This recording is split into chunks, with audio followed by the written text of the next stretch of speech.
রাসূল সাল্লাল্লাহু আলাইহি ওয়াসাল্লাম ওই হাদিসে বলছেন ইন্না আকশাকুম লিল্লাহি আতকাকুম লাহু, আমি সবচেয়ে বেশি পরহেজগার, তারপরও আমি রাতে সালাত আদায় করে আবার ঘুমাই। আর আপনি 62 রাকাত মেরে দিবেন, মানে কি পেয়েছেন ধর্মকে? কি পাইলেন কি? এই জন্য তারাবি যেটা তাহাজ্জুদ একই সালাত, সংখ্যা কত? 11। 8 রাকাত তারাবি, 8 রাকাতই তাহাজ্জুদ। কথা বুঝেননি মনে হয়? তো এটা হলো 4 নাম্বার। কি 4 নাম্বার?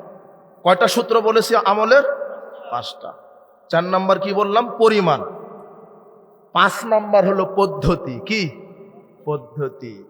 কোন পদ্ধতিতে আমল করবেন? রাসূল সাল্লাল্লাহু আলাইহি ওয়াসাল্লাম যেই পদ্ধতিতে করেছেন, এখানে আপনি যে কোনো আমলে 5টা সূত্র যদি প্রয়োগ করেন, বেদাত ধরা পড়ে যাবে। পড়বে না?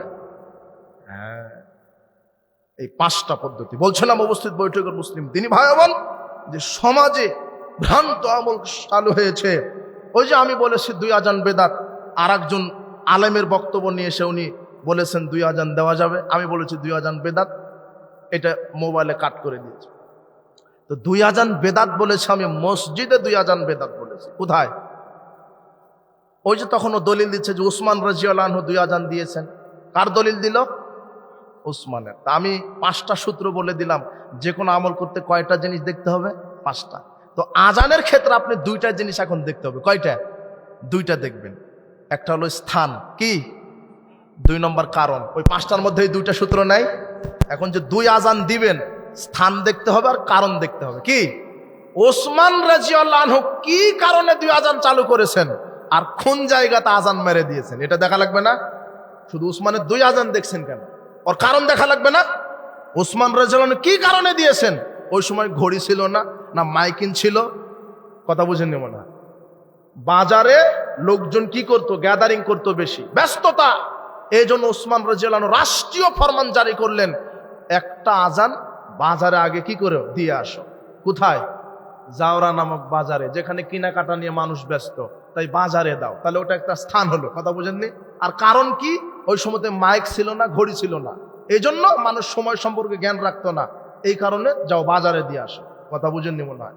তো এই কারণটা যদি আপনার এলাকাতে চালু থাকে, দেন। তা আপনি উসমানের দোহাই দিয়ে 2 আজান মসজিদে যে মেরে দিলেন। উসমান মসজিদে 2 আজান দিয়েছে? বুঝেননি মনে হয়? এটাই হলো মানহাজ। এটা কি মানহাজ? মানহাজুস সালাফ। ওদের যুক্তি ওদের কাছে আছে ভাই, কিন্তু এই জন্যই মসজিদে 2 আজান দেওয়া হলো বিদআত। আমরা আজান বন্ধ করতে আসিনি। বলছিলাম উপস্থিত বৈঠকের মুসলিম দিনী ভাই বোন, কয়েক মিনিট এখানে এই যে সালাতের পূর্বে বেদাতগুলি যেগুলো মানুষ করছে, এই আমল থেকে বিরত থাকবেন। আর কি? সিয়ামের পূর্বে বেদাত। সিয়ামের পূর্বে বেদাত কি? এই যে রমাদানে দেখবেন অনেক জায়গাতে সাহরির সময়তে ঢোল পিটানো হয়, মাইকে ডাকাডাকি করা হয়। এটা ঠিক নয়। রাসূল সাল্লাল্লাহু আলাইহি ওয়াসাল্লাম বলছেন, বেলাল রাদিয়াল্লাহু আনহু যখন আজান দিবে তখন সাহরি খাও। আব্দুল্লাহ ইবনে উম্মে মাকতুম আজান দিলে সাহরি খাওয়া বন্ধ করো। তার মানে সাহরির কি দিতে হবে? আজান। কিন্তু ওই জায়গাতে মাইকে ডাকাডাকি শুরু করে দিয়েছেন। বিদ্যুৎ না থাকলে আবার কি বলে? ঢাল টবলা বাজায়। আর মাত্র 50 মিনিট বাকি আছে, উঠুন, তাই না? জি না। এরপরে কি করে? আর কি করে? রমাদানে এটা একটা বিদআত। আর একটা হলো মুখে নিয়ত বলেছে। দেখেন, ওই যে চোর কোথাও না কোথাও ভুল করে বসে, কি যার কারণে সে ধরা পড়ে। কথা বুঝেননি? এই জন্য তো শয়তান দোয়া তৈরি করেছে, খেয়ালি করেনি দোয়া চলবে কিনা। ও বলছে নাওয়াইতু আন আসোমা গদাম মিন শাহরে রমাদান। বলছিল আমি সিয়ামের নিয়ত রাখছি, সিয়াম রাখবো আগামীকাল থেকে। গদান মানে কি? আগামীকাল। অথচ সারি খেলো কখনে? আজকে। আর রাখবে কখন? মানে নিয়তে যে শয়তানের, এটাই তার প্রমাণ। কথা বুঝেননি? এই জন্য সাবধান। আর কি? আর কি বেদাতি আমল? সতর্কতামূলক 3 মিনিট 5 মিনিট যোগ করা। এটা রাসূল সাল্লাল্লাহু আলাইহি ওয়াসাল্লামের সুন্নাতের উল্টা, বিরোধী। আপনার সব লিফলেটে দেখবেন, আমি বুঝতে পারিনি এদের ব্রেন বুদ্ধি ঠিক নাকি আছে। ও নগদ ওরা বলছে যে সূর্য ডুবে যাবে 6টা 40 আর ইফতারের সময় 6টা 43। ডুবছে কখন আর ইফতার করবে কখন? কথা বুঝেননি মনে হয়? অথচ রাসূল সাল্লাল্লাহু আলাইহি ওয়াসাল্লাম সহিহ বুখারীতে বলছেন 1954 নম্বর হাদিস, ইদা গরাবাতি শামস ফাকাদ আফতারা সায়েম। সূর্য যখনই ডুববে তখনই সায়েম কি করবে? বুঝেননি মনে হয় কথা? সূর্য ডোবার সাথে সাথে সায়েম ইফতার করবে। তো সূর্য ডুবছে 6টা 40, আপনি 3 মিনিট যোগ করলেন মানে বলছে সতর্কমূলক। কি মূলক? পেট কি এত বড় হয়ে গেছে 16 ঘন্টা না খেয়ে থাকতে পারলাম, 3 মিনিট পারবো না? ও বেশি পরহেজগারিতা দেখাচ্ছে। কথা বুঝেননি? অথচ রাসূল সাল্লাল্লাহু আলাইহি ওয়াসাল্লাম বলছেন সূর্য ডুবার সাথে সাথে সায়েম ইফতার করবে।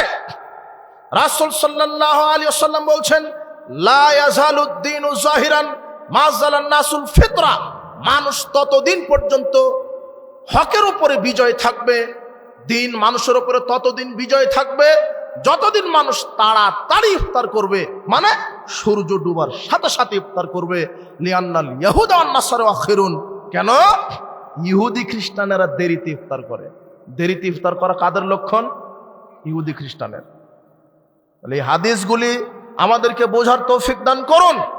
ইফতার করতে হবে সূর্য ডুবার সাথে সাথে। আর কি করে? ইফতারের পূর্বে বলছে দোয়া কবুল হয়। শুধু ইফতারের পূর্বে নয়, একজন সায়েমের সব সময় দোয়া কবুল হয়। কথা বুঝতে পেরেছেন? এই জন্য দেখবেন বলে এই ইফতারের পূর্বে দোয়া কবুল হয়। দেখবেন ইফতারের 2 মিনিট 3 মিনিট আগেই এক কর্নার থেকে একজন বলে দেবে যে হুজুর একটু মেরে দেন। কথা বুঝেন? কোথায় পেয়েছেন? এই জন্য সাবধান, এগুলো হচ্ছে রমাদান কেন্দ্রিক বিদআতি আমল। বলছিলাম উপস্থিত বৈঠকের মুসলিম দিনী ভাই বোন, এই জন্য শয়তান আপনার আমলকে নষ্ট করার জন্য সমাজে অনেক ভ্রান্ত আমলের ডেলিভারি দিয়েছে, যে আমলগুলি থেকে আমাদেরকে বিরত থাকতে হবে, আমাদেরকে সুন্নাহ অনুযায়ী আমল করতে হবে।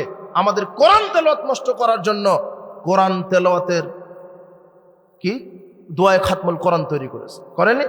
খতমে দোয়ায়ে খাতমুল কোরআন, কোরআন খতমের দোয়া। আবার এদেশের হাফেজ সাহেবরা বলছে সাদাকাল্লাহুল আজিম, কোরআন তেলাওয়াত করে বলছে সাদাকাল্লাহুল আজিম। জি না, অথচ রাসূল সাল্লাল্লাহু আলাইহি ওয়াসাল্লাম বলেছেন সুবহানাকাল্লাহি ওয়া বিহামদিকা আশহাদু আল্লা ইলাহা ইল্লা আনতা আস্তাগফিরুকা ওয়া আতুবু ইলাইক, এটা বলেছেন। এই জন্য প্রত্যেকটা সেকশনে প্রত্যেকটা আমল আপনার নষ্ট করতে শয়তানের ভিতরে বেদাত ঢুকিয়ে দিয়েছে। আপনার কোরআন তেলাওয়াত কবুল হতে দিবে না, তাই বেদাত। তাসবিহ তাহলিল করবেন, সেখানেও তসবিহ দানা আপনি টিপছেন। এই নিয়ে আবার 2 দিন আগে 2 দিন পূর্বে এই নিয়ে একটা বিতর্ক চলে হলো, কোথায় একটা ছেলে তসবিহ না ছিঁড়ে ফেলেছে, তাই নিয়ে ওটা খুব মিডিয়া গরম। তো আমি আমার পক্ষ থেকে বলতে চাচ্ছি, যে ছেলেটা তসবিহ দানা ছিঁড়েছে ওটা অতিরিক্ত কিছু কাজ করেছে, ওই কাজটা তার ঠিক হয়নি। তসবিহ দানাটা ওইভাবে ছিঁড়া তার ঠিক হয়নি, ওভাবে ছিঁড়া তার ঠিক হয়নি। আমার যতদূর দেখলাম যে ওইভাবে ওটা ইসলামিক কোনো বক্তার আচরণ হতে পারে না, ওটা আচরণ হতে পারে না, ওটা ছিঁড়া ঠিক হয়নি। তাই বলে এটা নয় যে তসবিহ দানাতে আপনার তসবিহ টিপা চলবে, এটা নয়। তসবিহ দানাতে তসবিহ টিপা বেদাত, এটাই ঠিক। কথা বুঝেন নেব না? রাসূল বলছেন আঙুলে তাসবিহ গণনা করো। আঙুলে তাসবিহ গণনা করলে আঙুল বিচার মাঠে কথা বলবে, সুপারিশ করবে, তোমাকে জান্নাতে নিয়ে যাওয়ার ব্যবস্থা করে দিবে। সুবহানাল্লাহ। কাজেই সমাজে আপনার তসবিহ আপনার তাসবিহকে নষ্ট করে দিবে বলে ওখানে বেদাত ঢুকিয়েছে, আপনার সিয়ামকে নষ্ট করে দিবে বলে ওখানে বেদাত ঢুকিয়েছে। আর সিয়াম ইফতারের দোয়া বলবেন বিসমিল্লাহ। কি বিসমিল্লাহ? ইফতারের কোনো দোয়া নেই। ইফতারের দোয়াটা কি? বিসমিল্লাহ। ইফতার শেষ করার পরে বলবেন যাহাবাজ জামাউ ওয়াবতাল্লাতিল উরুকু ওয়া সাবাতাল আজরু ইনশাআল্লাহ। ওটি ইফতার শেষে আপনি যখন শান্তি তৃপ্তি পেয়ে গেলেন তখন ওটা বলবেন, কিন্তু শুরুতে কি বলবেন? বিসমিল্লাহ। খেজুর দিয়ে ইফতার করা ভালো, খেজুর না থাকলে পানি। উপস্থিত বৈঠকের মুসলিম দিনী ভাই বোন, রাত গভীর, আল্লাহ সুবহানাহু ওয়া তাআলা আমাদেরকে এই ভ্রান্ত আমলগুলি থেকে বিরত থাকার তৌফিক দান করুন। তাহলে আমাদের আমলগুলি কবুল হবে। আল্লাহ সুবহানাহু ওয়া তাআলা এই আমলের মাধ্যমেই রাসূল সুন্নাহ অনুযায়ী আমাদেরকে আমল করার তৌফিক দান করুন। আল্লাহুম্মা আমিন। বারাকাল্লাহু ফিকুম, জাযাকুমুল্লাহ খায়ের। আমরা